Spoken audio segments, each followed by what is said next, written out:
The ground shook in ways that seismologists initially mistook for a natural earthquake. Not a surface blast, not a near miss, not a warning shot designed to send a diplomatic message. The United States Air Force just dropped the single most devastating conventional weapon ever built in human history, directly onto the most fortified, most protected, most deeply buried nuclear facility that the Islamic Republic of Iran spent 20 years and untold billions of dollars constructing specifically to survive this exact moment. And it did not survive. I'm Ryan, former F-15E Strike Eagle combat pilot, former F-16 Thunderbird pilot, and currently flying the Boeing 737 and Airbus A220 for a major airline.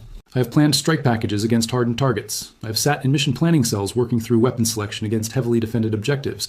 And I have flown in threat environments where the wrong decision gets you killed. When this strike happened, I was getting calls and messages from former weapons officers, from fellow fighter pilots, from defense analysts I have known for 15 years. And every single one of them said the same thing. This changes everything. Not some things. Not the calculus on one specific diplomatic track. Everything. Today, I'm going to give you the most comprehensive breakdown of this strike that you will find anywhere. And I'm going to do it as someone who has actually sat in the cockpit, actually planned missions like this, and actually understands what it takes to put steel on a target buried inside a mountain. Here's exactly what we're covering today. First, I'm going to take you back to the beginning, how Iran built its underground nuclear fortress, why the entire world believed it was untouchable, and what that belief cost them. Then I'm going to break down the GBU-57 massive ordnance penetrator in detail. The physics, the engineering, the warhead, the penetration depth, and why this weapon represents 30 years of American investment in solving one specific problem. After that, I'm going to walk you through the B-2 Spirit, the only aircraft on Earth capable of delivering this weapon, and explain from a pilot's perspective what it actually takes to fly a mission like this into one of the most heavily defended airspaces in the Middle East. Then I'm going to give you a detailed breakdown of the mission itself, what we know, what the battle damage assessment is showing, and what questions are still being answered right now. After that, I'm going to flag the things I want you to be careful about, the unconfirmed claims, the propaganda on both sides, and to where the honest uncertainty still lives in this story. Then I'm going to give you my pilot's eye view on what this strike means strategically, not just for Iran, but for every nation on Earth that has been watching this unfold. And finally, I'm going to give you my direct bottom line. No hedging, no diplomatic language, just what I actually think this means for the next chapter of this conflict. Let's go. To understand why this moment is so historically significant, you have to go back to the early 2000s and understand the strategic decision Iran made when they looked at American military power and decided how to survive it. Iran watched what happened in the Gulf War. They watched American aircraft systematically dismantle Iraqi air defenses, destroy command and control infrastructure, and hit hardened military targets with a precision and efficiency that the world had never seen before. They watched the GBU-28, a 5,000-pound laser-guided bunker buster, punch through Iraqi hardened aircraft shelters like they were made of paper. And Iranian military planners sat down and asked themselves a very specific question. If the United States ever decided to strike our nuclear program, what would survive?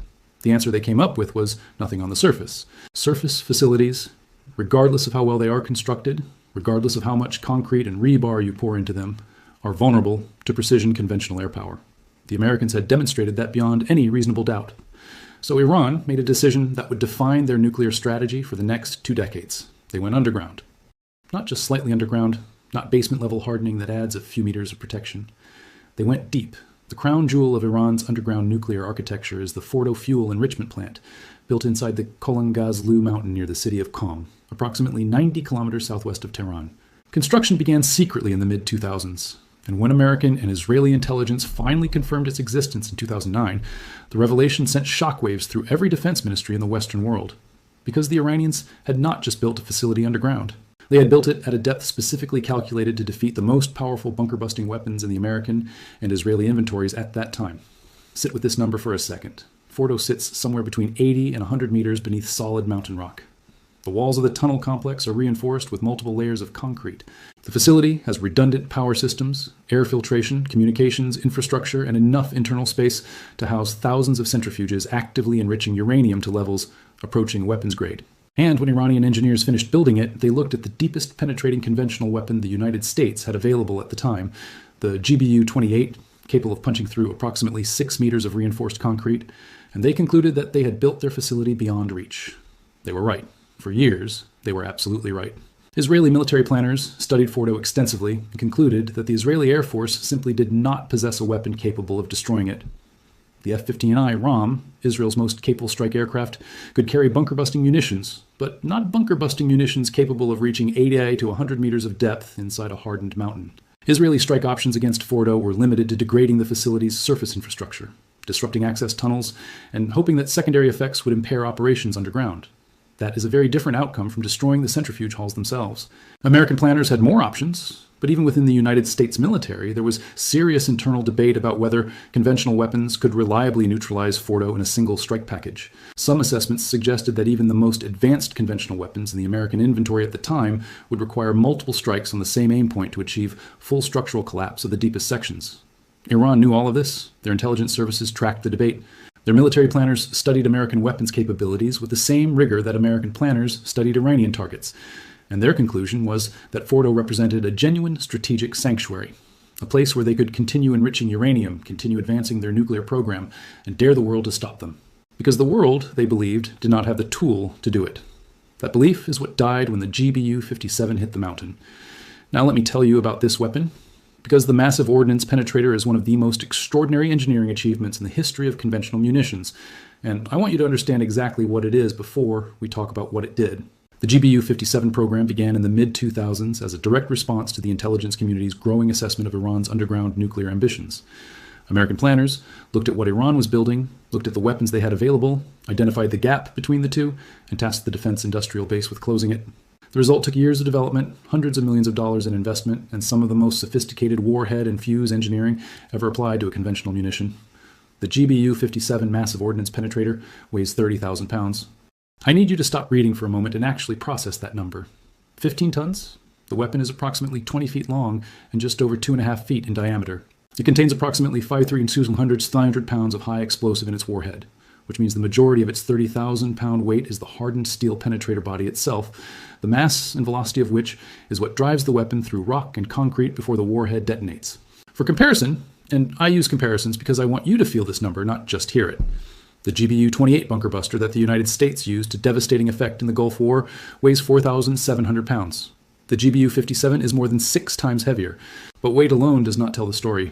And what makes the GBU-57 revolutionary is the combination of mass, velocity, and fuse sophistication that allows it to penetrate to a depth of approximately 60 meters through Earth, or roughly 8 meters through reinforced concrete before the warhead detonates inside the target structure. 8 meters of reinforced concrete. Think about what 8 meters of reinforced concrete looks like.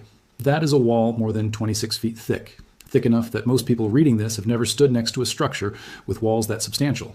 And the GBU-57 goes through it. The fuse system on this weapon is one of its most technically impressive components, and it is one of the things that separates it from earlier generations of bunker busters.